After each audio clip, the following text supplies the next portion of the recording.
Assalamualaikum warahmatullahi wabarakatuh. Bismillahirrahmanirrahim. Alhamdulillahirabbil alamin. Anak-anakku kelas 8 yang Bapak sayangi dan Bapak banggakan. Mari kita lanjutkan materi tentang pengertian media transmisi jaringan. Sambil kalian bisa buka LKS halaman 11. Media transmisi jaringan komputer itu dibagi menjadi dua. Jadi ada dua macam. Yang pertama menggunakan kabel atau wired network. Yang kedua tanpa kabel atau wireless network. Ada dua, dengan kabel atau wired network dan tanpa kabel wireless network.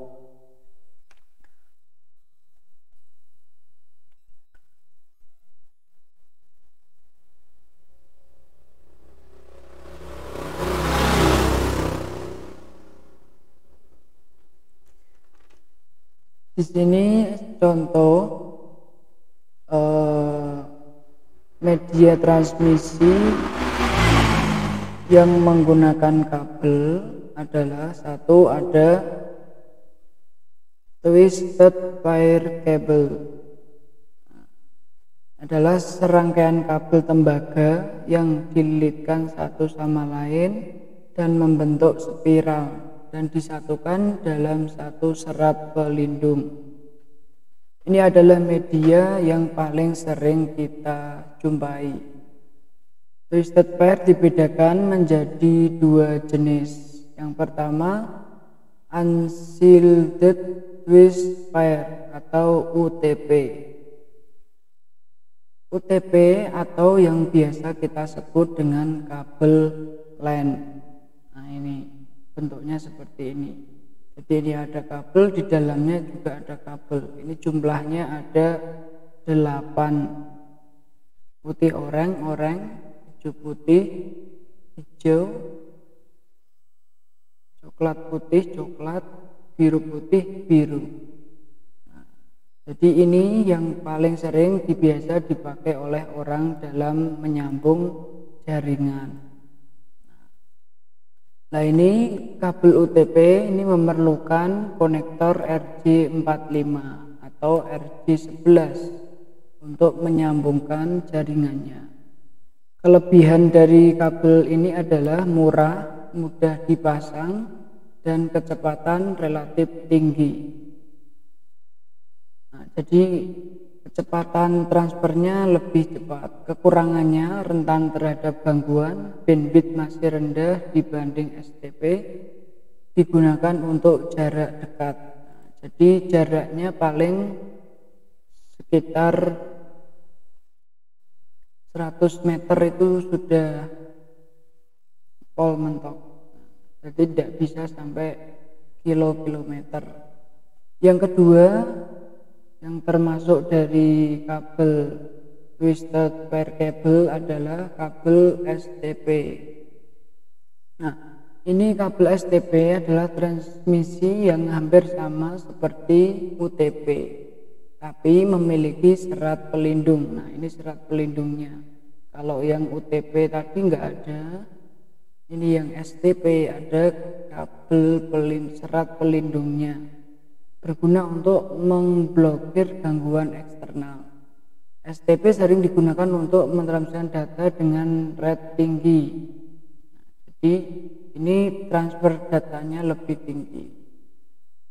Kemudian kelebihannya performa transfer lebih cepat dibandingkan UTP. Menghilangkan crosstalk, tidak rentan terhadap gangguan.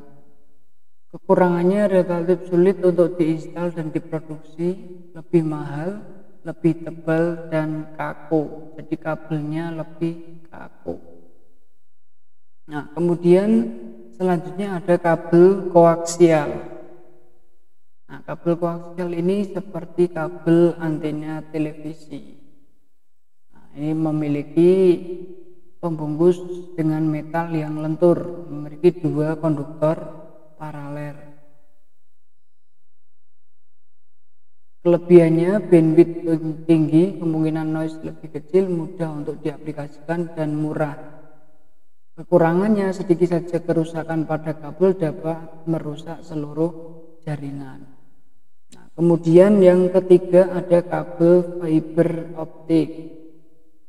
Nah, kabel fiber optik gambarnya seperti ini. Jadi salah satu media transmisinya menggunakan kaca atau plastik.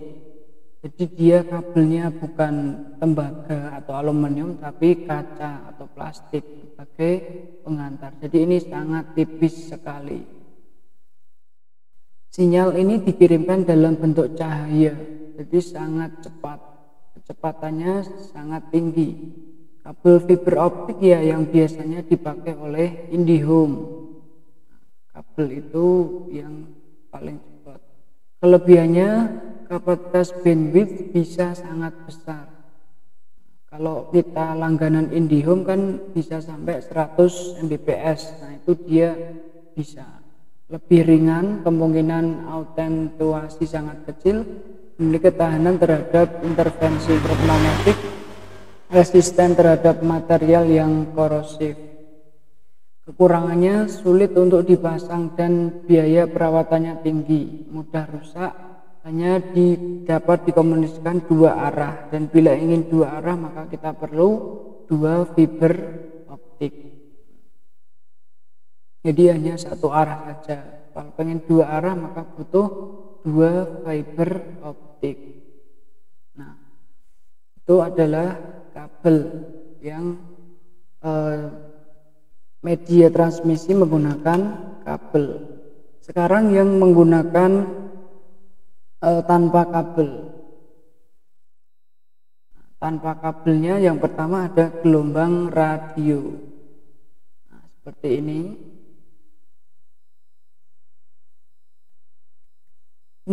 Gelombang radio ini mudah untuk dihasilkan dan dapat menembus bangunan.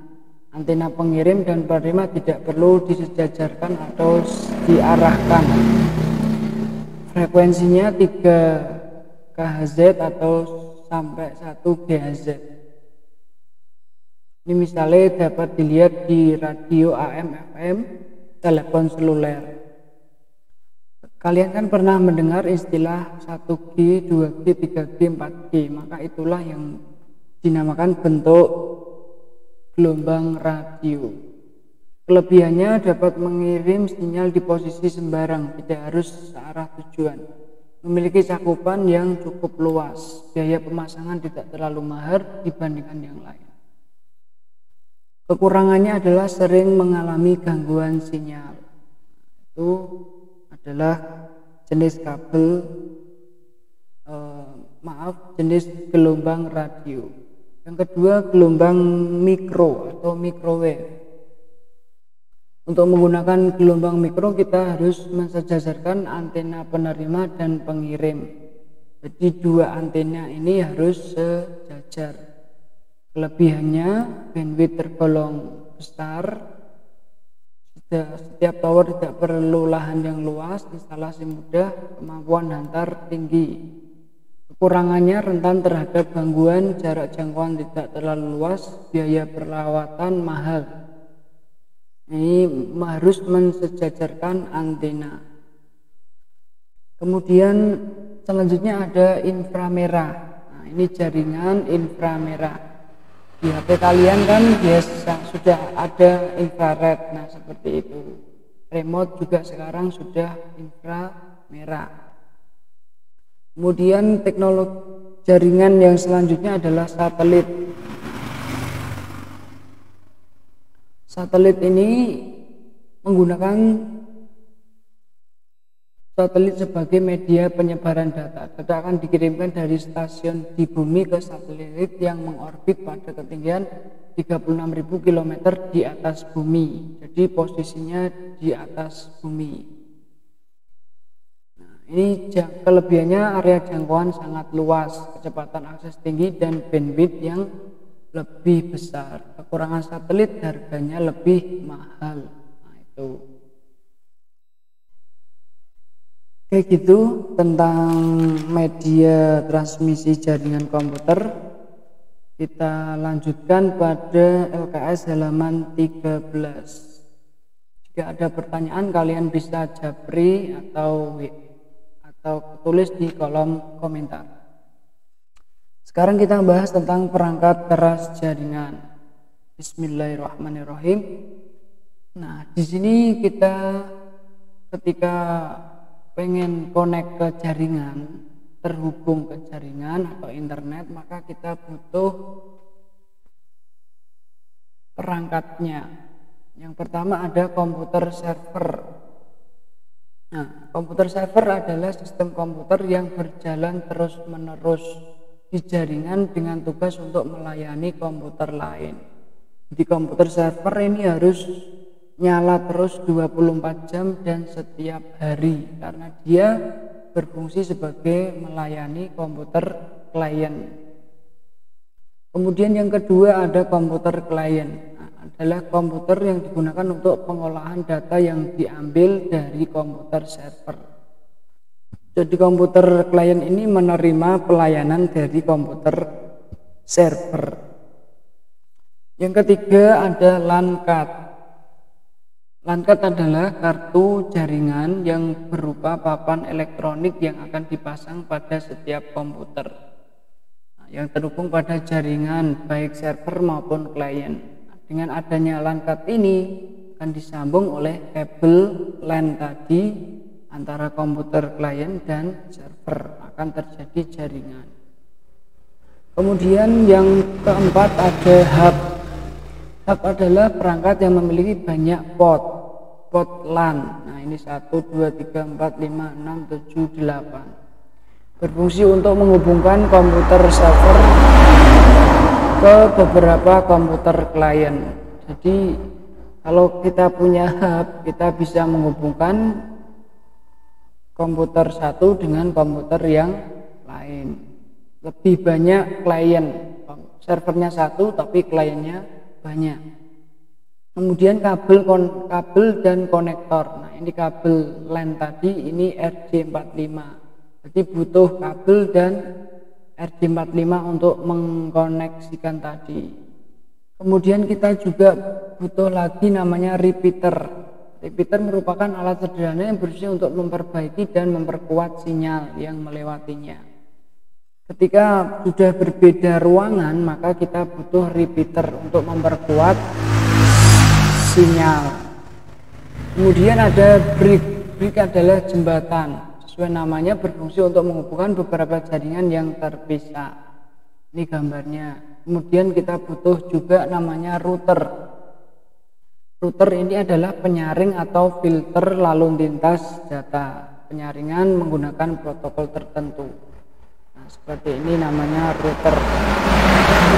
Kemudian ada gateway, digunakan untuk interkoneksi jaringan dengan masing-masing jaringan memiliki arsitektur yang sangat berbeda. Nah, itu anak-anakku, kalian kalau masih belum paham silahkan dibaca kembali. Jangan lupa untuk absen dan mengerjakan soal yang sudah Bapak sediakan. Setelah absen mengisi soal kamu sudah kirim, silahkan dicek di link cek absen. Gitu, mudah-mudahan manfaat barokah. Wallahu a'lam bishawab. Assalamualaikum warahmatullahi wabarakatuh.